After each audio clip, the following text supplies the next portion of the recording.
Hello बेटा, welcome back to KD maths. बेटा आज हम कर रहे हैं गणित मंजरी क्लास 9th का chapter 5 I am up and round and round की थ्योरम्स। तो बेटा प्रीवियस वीडियो में मैंने आपको 1 से 3 तक सारी थ्योरम्स करवा दी थी। अब चलते हैं हम अपनी नेक्स्ट 3 थ्योरम 4, 5 एंड 6 पर। ठीक है, तो देखो हमारे पास थ्योरम 4 में क्या दे रखा है, the line joining the centre of circle and the mid point of the code of circle is perpendicular to the code. मतलब इन्होंने बोला है कि एक लाइन जो सेंटर सर्कल के सेंटर और कोड के मिड पॉइंट को ज्वाइन करे, वो सर्कल के जो पॉइंट है उसको ज्वाइन करने के बाद कोड के ऊपर परपेंडिकुलर ड्रॉ करेगी। तो देखो क्या बोल रखा है कि मतलब ये जो लाइन है ना हमारे पास, अगर मैं सर्कल के सेंटर से कोड के मिड पॉइंट तक एक लाइन ड्रॉ करूं, ये वाली जो लाइन ड्रॉ है, ये लाइन, ठीक है, ये लाइन ड्रॉ करूं तो हमें यही बताना है कि ये इस कोड के ऊपर क्या बन रही है, परपेंडिकुलर बन रही है। ठीक है, तो हमें इसको क्या करना है, प्रूव करना है कि ये इस लाइन के ऊपर मतलब ए बी के ऊपर क्या हो रही है, परपेंडिकुलर ड्रॉ हो रही है। तो चलो बेटा देखते हैं किस तरीके से कर सकते हैं। तो सबसे पहले हमने क्या लिखना होता है, गिवन। अब यहाँ पर हमें गिवन क्या दे रखा है वो देख लेते हैं। गिवन है हमारे पास एक सर्कल है, ठीक है, उसका सेंटर हमें बोल रखा है कि एक सेंटर है, ओ है, ए बी एक कोड भी बोल रखी है कि एक कोड है, उसका मिड पॉइंट भी बता रखा है कि उसका एक मिड पॉइंट है। तो ये सारी चीजें हमें क्या दे रखी है, गिवन। तो चलो लिखते हैं, in a circle with center O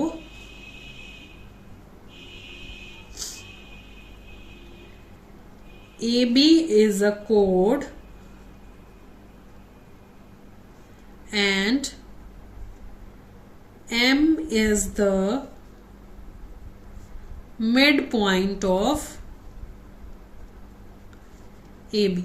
अब देखो बेटा, अगर कोई भी पॉइंट किसी एक लाइन का मिड पॉइंट है, मतलब m जो है ए बी का मिड पॉइंट है, तो इसका मतलब m जो है ए बी को इक्वल पार्ट्स में डिवाइड कर रहा है। तो हम कह सकते हैं कि ए एम जो है वो एम बी के इक्वल है।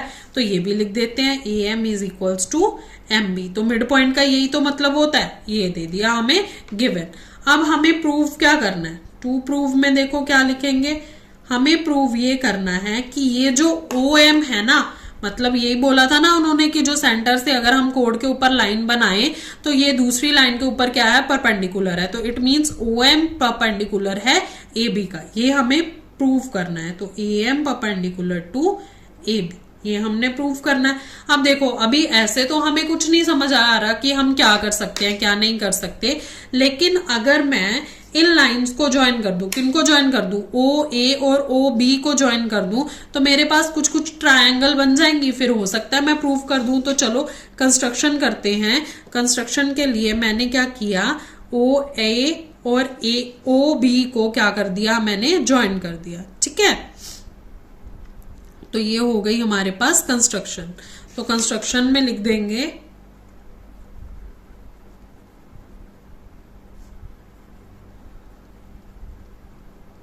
कंस्ट्रक्शन आ गई हमारे पास, join O A and O B. अब बेटा यहां तक तो हो गया सिंपल। अब चलते हैं हम अपने प्रूफ के ऊपर कि हम कैसे प्रूफ करेंगे कि ये हमारे पास एक परपेंडिकुलर बन रहा है। तो चलो देखते हैं, लिख देते हैं हम प्रूफ। तो कैसे प्रूफ करेंगे, सबसे पहले देखो ये दो ट्रायंगल बन रही है, कौन कौन सी, ओ ए एम और ओ बी एम। तो ये लिख देते हैं, in triangle O A M and triangle O B M. अब इन दोनों ट्रायंगल्स में अगर हम इन दोनों को कॉन्ग्रुएंट प्रूफ कर दें तो हमारे पास ये कुछ ना कुछ आ जाएगा कि कोई एंगल इक्वल है या कुछ इस तरीके से हमें हेल्प मिल जाएगी। तो सबसे पहले तो ओ ए ओ बी के इक्वल है, क्यों है, क्योंकि ये रेडियाई हैं। तो O A is equals to O B, bracket में लिख देंगे radii of the same circle. इसी सर्कल के क्या है, रेडियाई है ये। चलो ठीक है, अब नेक्स्ट क्या लिख सकते हैं, नेक्स्ट ये लिख सकते हैं कि ए एम एम बी के इक्वल है ना, A M is equals to M B. तो यहां पे हम लिख देंगे एम जो है वो मिड पॉइंट है ए बी का, M is the mid point of A B. अब इसके बाद तीसरी, यहां तो हमें कोई साइड मिल जाए या एंगल मिल जाए, तो देखो ओ ए एम और ओ बी एम में ओ एम जो है वो दोनों में कॉमन आ रही है, तो ये लिख सकते हैं O M is equals to O M, और रीजन दे दिया हमने कॉमन। ये हो गया हमारे पास। तो हम यहां से अब हमारे पास ये दोनों ट्रायंगल्स क्या हो गई, कॉन्ग्रुएंट हो गई। तो therefore triangle O A M congruent है triangle O B M cube. ठीक है, और किस क्राइटेरिया से है, S S S congruence rule से।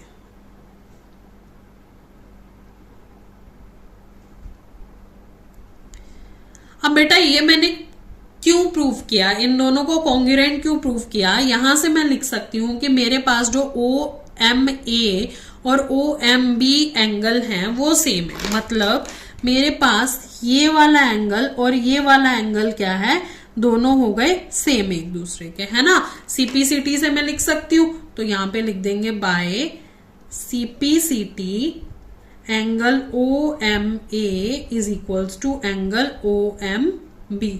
ठीक है, अब इसको मार्किंग कर दो फर्स्ट। अब ये हमारा आगे जो हम क्वेश्चन सॉल्व करेंगे ना, इसमें बड़ा हेल्प करेगा। अब कैसे करेगा, देखो अगर हम देखें ध्यान से, ओ एम ए और ओ एम बी जो है वो क्या बना रहा है, वो एक लीनियर पेयर एंगल बना रहा है ना। एक स्ट्रेट लाइन है, इसके ऊपर दोनों एंगल क्या बना रहे हैं, लीनियर पेयर एंगल बना रहे हैं। तो अगर ये लीनियर पेयर एंगल बना रहे हैं तो इनका सम क्या होगा, 180 डिग्री के इक्वल, है ना। तो लिख देते हैं यहां पर, चलो यहां पर लिखेंगे angle O M A and angle O M B form a linear pair. ठीक है, एक लीनियर पेयर बना रहे हैं, तो इसलिए हम लिख सकते हैं कि angle O M A plus angle O M B जो है वो हमारे पास क्या है, 180 डिग्री। ठीक है बेटा, आप ध्यान से देखो, हमने जस्ट अभी ऊपर किया कि ओ एम ए और ओ एम बी इक्वल है, तो हम इन दोनों में से किसी भी एक को रिप्लेस करके सेम डिजिट लिख सकते हैं। तो देखो मैं लिख सकती हूँ O M A plus angle O M A is equals to 180, और इसका रीजन क्या लिख सकते हैं, फ्रॉम 1, है ना, क्योंकि हमने 1 में सॉल्व कर दिया था कि O M A O M B के इक्वल है, तो मैंने ओ एम बी की जगह पर भी क्या लिख दिया, ओ एम ए। तो अगर दोनों को ऐड करेंगे तो ये हो जाएगा 2 O M A is equals to 180। तो अब ये 2 इस तरफ आ जाएगा, O M A is equals to क्या हो गया, 180 डिवाइडेड बाय 2। तो 2 1 जा 2, 2 9 जा 18, और साथ में आ गया 0। तो एंगल ओ एम ए जो है वो 90 डिग्री हो गया। देखो बेटा, अगर हमें ये पता है कि अगर ओ एम ए 90 डिग्री है, मीन्स अगर ये मेरा ओ एम ए ये 90 डिग्री है, तो 90 डिग्री तो परपेंडिकुलर बनता है ना। जब हमारे पास किसी भी लाइन के ऊपर परपेंडिकुलर बनता है तो वो क्या बनते हैं, 90 डिग्री के। तो ओ एम ए 90 डिग्री है तो ओ एम बी भी 90 डिग्री होगा। तो मतलब ये दोनों एंगल किसके बने, ये दोनों एंगल बने 90 डिग्री के। तो जब परपेंडिकुलर बनता है तो 90 डिग्री के एंगल बनते हैं। तो चलो लिख देते हैं, तो ओ एम बी भी क्या हो गया, 90 डिग्री। क्यों हो गया, फ्रॉम 1 लिख दो कि हमने 1 में वैल्यू पुट करी थी, इसलिए ये 90 डिग्री हो गया। तो यहां से हम लिख सकते हैं therefore O M perpendicular to A B. ये हमने प्रूव कर दिया, तो ये आ गया हमारे पास हेंस प्रूव्ड।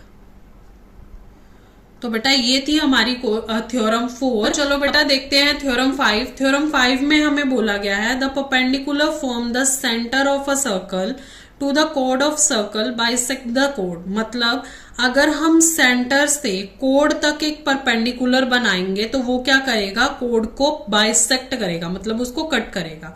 ठीक है, तो ये हमने डायग्राम बना दिया हुआ है। चलो देखते हैं अब हम इसमें गिवन क्या लिख सकते हैं, तो बेटा ये जो थ्योरम है ना, ये थ्योरम नंबर 4 की रिवर्स है, मतलब उसकी उल्टी थ्योरम है। ठीक है, रिवर्स का क्या मतलब होता है, जो उसमें गिवन था वो इसमें, जो उसमें टू प्रूफ था वो इसमें प्रूव करना है, और जो इसमें गिवन था वो उसमें प्रूव करना था। ठीक है, तो यहां पर लिख देते हैं गिवन।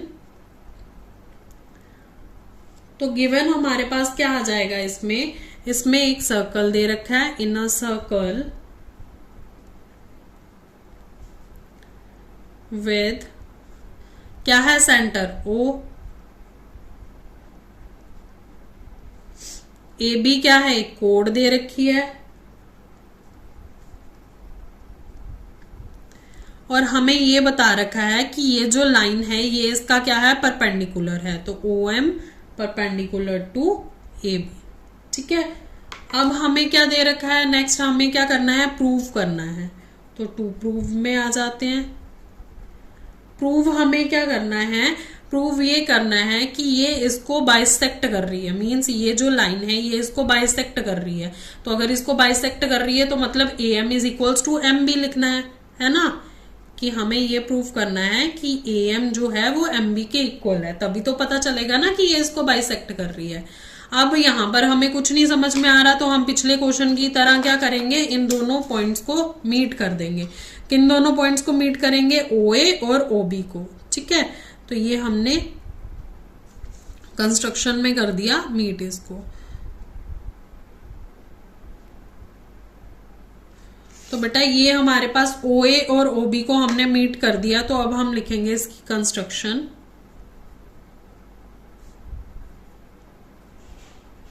तो कंस्ट्रक्शन क्या आ गई, join O A and O B. अब देखो हम प्रूफ क्या करेंगे, सेम हमने जैसे पिछले क्वेश्चन में किया था उसी तरीके से हमने इन दोनों ट्रायंगल्स को ले लेना है, और इन दोनों ट्रायंगल्स को सबसे पहले हम करेंगे कॉन्ग्रुएंट प्रूफ। ठीक है, तो चलो देखते हैं किस तरीके से कर सकते हैं। तो in triangle O A M and triangle O B M, तो सबसे पहले तो आ जाएगा O A is equals to O B.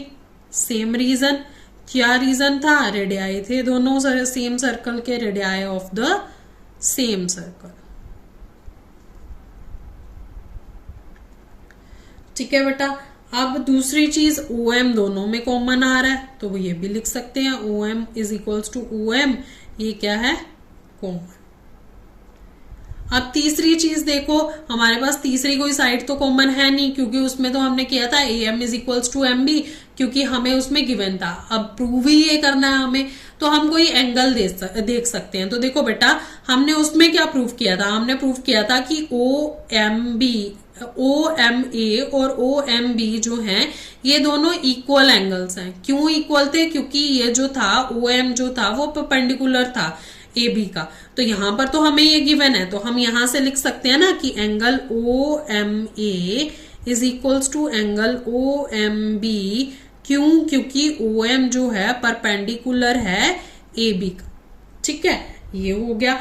अब यहां से ये 90 डिग्री का है ना, क्योंकि ये दोनों क्या है, 90 डिग्री के हैं, तो हम ये लिख सकते हैं कि बाय आर एच एस, जहां पर 90 डिग्री आता है वहां पे R H S congruence rule आ जाता है ना, तो बस therefore OAM congruent to triangle OBM by RHS congruence rule। ठीक है, ये कॉन्ग्रुएंस रूल से क्या कर दिया हमने, प्रूफ। तो अब सीपीसीटी से लिख सकते हैं, बाय सीपीसीटी हम ये लिख सकते हैं कि एएम जो है वो एमबी के इक्वल है, AM is equals to MB। तो यही तो हमें प्रूव करना था, तो ये हो गया हेंस प्रूव्ड। बस इतनी सी थ्योरम थी। ठीक है बेटा, तो ये हो गई हमारी थ्योरम 5। तो चलो बेटा करते हैं हमारी थ्योरम 6। थ्योरम 6 में बोल रखा है, chords of a circle having the same length are all at the same distance from the center of the circle।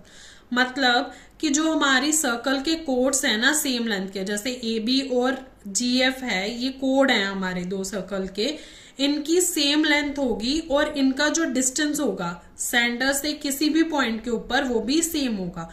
तो हमें यहाँ पर प्रूफ क्या करना है, हमें सिंपल ये प्रूफ करना है कि CE जो है हमारा CH के इक्वल होगा। मतलब हम ये डिस्टेंस बता रहे हैं ना कि कोड के ऊपर कोई भी पॉइंट होगा सर्कल से तो वो इक्वल डिस्टेंस पे होगा। ठीक है, तो चलो अब करते हैं इसका गिवन प्रूफ, टू प्रूफ और कंस्ट्रक्शन लिखते हैं। सबसे पहले हम लिखेंगे गिवन। तो बेटा इसमें गिवन क्या दे रखा है आपको, गिवन है एक सर्कल है, उसका सेंटर C है ना। तो लिख लेते हैं circle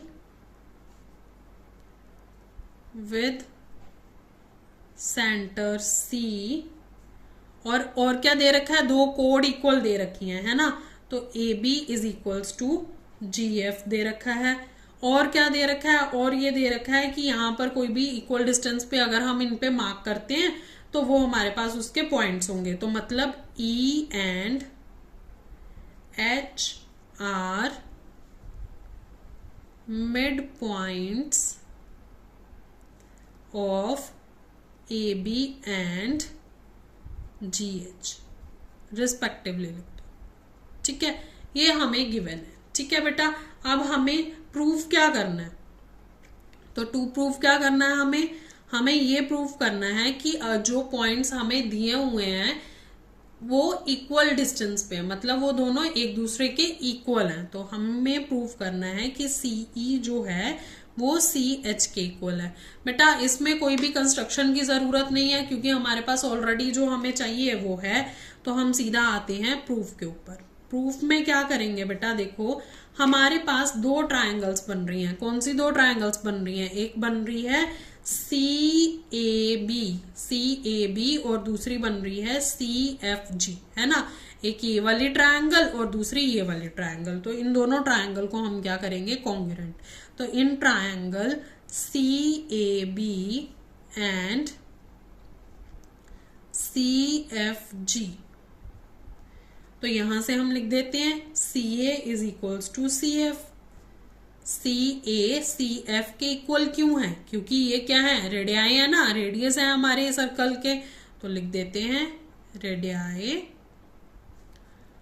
of the same circle. अब सेम देखो, अगर CA रेडियस है तो CB भी तो रेडियस है और CG भी रेडियस है। तो हम यहाँ पे भी लिख देते हैं CB is equals to CG। Same reason है, radii of the same circle. अब बेटा ये दो चीजें तो मिल गई हमें, और क्या चाहिए हमें, और कोई चीज है ऐसी जो हम लिख सकते हैं। तो देखो हमें सिंपल गिवन में ही दे रखा था कि AB GF के इक्वल है ना। AB जो है वो GF के इक्वल है क्योंकि ये दोनों क्या है, इक्वल कोड्स हैं। तो ये लिख देते हैं AB is equals to GF। तो यहां पर लिख देते हैं हमें गिवन है। तो यहां से क्या हो गया, साइड क्राइटेरिया से हमारे पास ये हो गई कॉन्ग्रुएंस ट्रायंगल। तो therefore triangle CAB congruent to triangle CFG। कौन से क्राइटेरिया से, बाय साइड कॉन्ग्रुएंस रूल। तो बेटा देखो अगर ये इस तरीके से हो गया, इसका कॉन्ग्रुएंस रूल लग गया, तो अब हम बाय CPCT से, क्योंकि ये तो ट्रायंगल के अंदर के पार्ट आ गए ना, तो अगर एक ट्रायंगल दूसरी ट्रायंगल के कॉन्ग्रुएंट है तो हम लिख सकते हैं कि CPCT से CE is equals to CH हो जाएगा। तो by CPCT CE is equals to CH। तो ये हो गया हमारा हेंस प्रूव्ड। तो बेटा अगर आपको थ्योरम समझ में आ रही है तो वीडियो को लाइक करो, शेयर करो और चैनल को सब्सक्राइब करो।